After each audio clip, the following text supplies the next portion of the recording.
Sorry.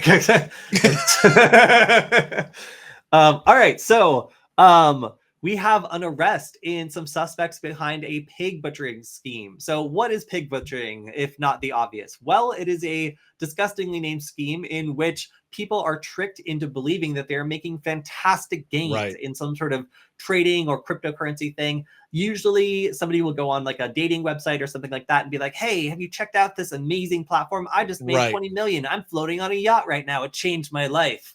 I was a stupid person before, but now I'm brilliant. And they're like, well, I'm interested in this. What's going on? And then, they invest $20 and it's just like, you just made $20,000, buddy. You're going to Hawaii. And they're like, oh my goodness. Like, wow, there's another deal. You want to put in more? You should put in 10,000. Like, well, if I already made this much, then yes. So they put in the additional however much money. And then they're like, oh yeah, buddy, sorry. We're experiencing network problems. And then they get locked out. And whatever money that you put in, and sometimes the process goes on for a really long time. And basically, as long as you'll continue to put in money and continue to make fake gains, is as long as they will take your money. And as soon as you try to withdraw that money, especially above like a certain limit, then they will basically lock you out and you're done.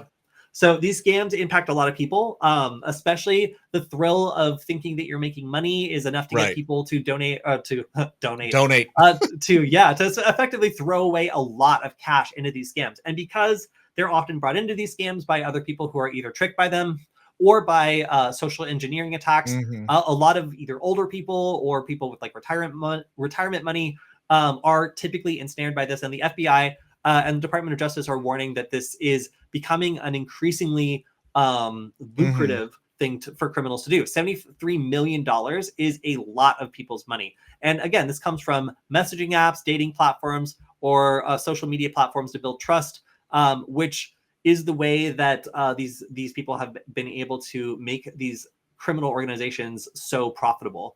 So these arrests, I think that one of the, I'm trying to remember exactly what the, maximum penalty of 20 years for each count. I think that it was something like 90 something years potentially for like the total, which is a lot. But for this amount of money and financial crime, and also the targeted nature of it, these were purely malicious attacks that were like abusing people to effectively play like a really terrible casino game, and then take their hard-earned money while making them think that they were establishing gains the entire time.